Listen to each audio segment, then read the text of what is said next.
তোরা জানিস সমস্ত ঘটনা শুনলাম যা যা মানে সত্যিকারের ঘটনা, যেটা আরজি করের ভিতরের যে ডাক্তার তারা তাদের বন্ধু বান্ধব মারফত এটা ছড়িয়ে মানে এসছে আমাদের কাছে। অ্যাকচুয়ালি যেটা ঘটেছে সেটা হচ্ছে, আমি শুনে তো মানে বিশ্বাস করতেও নিজেকে কেমন লাগছে রে। প্রত্যেকটা আমাদের ওয়েস্ট বেঙ্গলের প্রত্যেকটা মেডিকেল কলেজে, বিশেষ করে কলকাতার সরকারি মেডিকেল কলেজগুলোর প্রিন্সিপালরা, ডিপার্টমেন্টাল হেডরা, প্রিন্সিপালরা বিশেষ করে, তারা পাশ করানোর জন্য স্টুডেন্টদের কাছে রীতিমতো টাকা নেয়।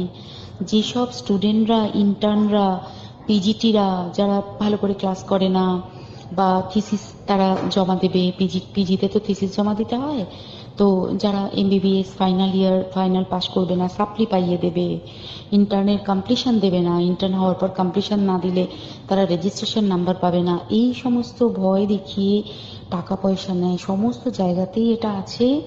এর মধ্যে সব থেকে নিকৃষ্টের থেকেও নিকৃষ্টতম হচ্ছে সন্দীপ ঘোষ, প্রিন্সিপাল, যে তোর আমাদের কি বলে আরজি কর মেডিকেল কলেজে। সেখানে ভাব যে ওনার একটা বিশাল নেক্সাস ছিল, যাতে উনি বেশ কিছু ইন্টার্ন, হাউস স্টাফ এদেরকে দিয়ে ওই নেক্সাসটা চালাতেন। তারা ওখানে একটা সেক্স র্যাকেট চালাতো, তারা একটা ড্রাগ র্যাকেট চালাতো। ড্রাগ র্যাকেট মানে ওই যে ওটাতে বলেছে না, ড্রাগ মানে শুধু ওই হেরোইন আর ব্রাউন সুগারের ড্রাগ খাওয়া বা মদ খাওয়া নয়। ড্রাগ মানে হচ্ছে যে কম দামি, কম টাকায় যে ওষুধ পাওয়া যায়, যে ওষুধ, ওষুধ না জল ভগবান জানে, সেই ওষুধের মানে কোটি কোটি টাকায় যে টেন্ডার বেরোতো, সেই ওষুধ নিয়ে ওষুধ কোম্পানিগুলোর কাছ থেকে কোটি কোটি টাকা, সেই সমস্ত টাকার একটা বড় অংশ যেত পার্টি ফান্ডে। বুঝতেই পারছিস তাহলে, সেই জন্য পার্টির একদমই কাছের উনি, পার্টির মানে একদম খোদ মানে ওপর লেভেলের একদম আসল জায়গাটার কাছে। তো এবার উনি এই যে নেক্সাসটা চালাতেন, তাতে রীতিমতো কোন ইন্টার্নকে উনি পাশ করাবেন, কোন পিজিটিকে উনি থিসিস কমপ্লিট করাবেন, সেগুলো সব ভয় দেখিয়ে টাকা নিতেন। আর তার হয়ে কাজ করতো ওই ইন্টার্ন হাউস স্টাফের একটা পুরো বড় নেক্সাস। এবার এই মেয়েটির যে পিজিটি, মেয়েটি অত্যন্ত ভালো, সে তার থিসিসটা কমপ্লিট করাবে না বলে হুমকি দিচ্ছিল। সে এটা জানতে পেরে গিয়ে বলেছিল যে আমি এরকম কোনোভাবেই মেনে নেব না, আমি এর বিরুদ্ধে আমি যাব এবং আমি এর বিরুদ্ধে সব ফাঁস করে দেবো। তখন তাকে রীতিমতো ধমক দেওয়া হচ্ছিল। এটা চলছিল লাস্ট 6 মান্থস ধরে।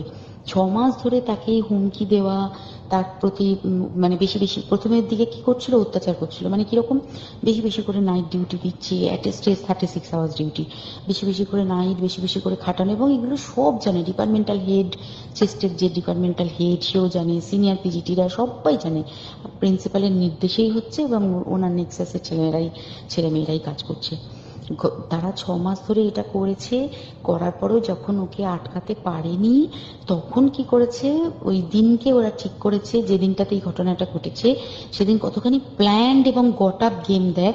সেই দিন ওই ঘরে, ওই সেমিনার রুমে প্রত্যেক দিনই 4 তলার আরো অনেকেই যারা সিনিয়র পিজিটি বা জুনিয়র পিজিটি, তারা কিন্তু বিশ্রাম নিতে যেত, অনেকেই ওই ঘরে যেত। সেই দিনকে ও একা, ওকে বলেছে তুমি ঘুমিয়ে পড়ো, ওকে একা রেখে এসেছে। বাকিরা কাউকে যেতে দেয়নি, বলেছে ওই ঘরে আজকে ঘটনা ঘটছে, মানে কাজ হচ্ছে, ওই ঘরে কেউ যাবে না।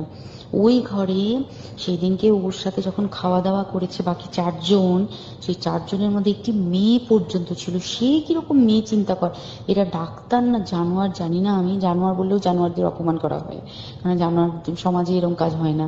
তো ডাক্তার না কি আমি বলতে পারবো না। সেই ইন্টার্ন মেয়েটি আরেকটি ইন্টার্নের গার্লফ্রেন্ড। তো তার সাথে ওই পিজিটি মেয়েটির প্রচুর ঝগড়া হয়েছে। ঝগড়া হওয়ার পরে তারা তো হুমকি টুমকি দিয়ে চলে গেছে, দিয়ে তারা বলেছে তুমি ঘুমো। এবার ও তো আর জানে না, ভালো মনে শুতে এসেছে। তারপরে তারা গিয়ে মদটদ খেয়েছে, 7-8 জন মিলে চড়াও হয়েছে। এবং তোরা জানিস যে প্রথমে তার হাত দুটোকে দুপাশে 2 জন ধরে রেখেছে এবং সেই কাজে সেই মেয়েটিও সাহায্য করেছে, ইন্টার্ন মেয়েটি। 2 জন ওকে পা দুটোকে টেনে জরাসন্ধর মতো ছিঁড়ে ফেলেছে, মানে ছেঁড়ার মতো করে টেনেছে, যাতে পেলভিক বোন ভেঙেছে, গলার বোন ভেঙেছে। মানে কি বিপর্যস্ত, মানে বিধ্বস্ত, কি নৃশংস অত্যাচার করেছে। ওকে উল্টো দিক করে শুয়েছে, পিঠের ওপর দিয়ে বুট পরে হেঁটে গেছে, মাথাটাকে এমন থেঁতলেছে যে মানে স্কাল ফাল রাপচার হয়েছে। এই সমস্ত করার পরে শ্বাসরোধ করে তাকে মেরেছে।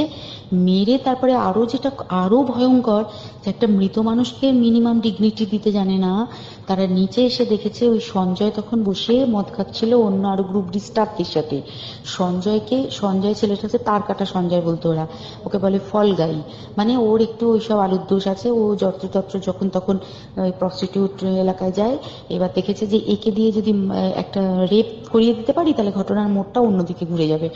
এইবার ওকে বলেছে, যা সেমিনার রুমে তোর জন্য রেখে এসছি, যা তুই এবার গিয়ে কাজ করে দিয়ে আয়। ও এসে ওই ডেড বডি খেয়ে রেপ করেছে, যাতে তার ভ্যাজাইনাতে সিমেন্ট পাওয়া যায়।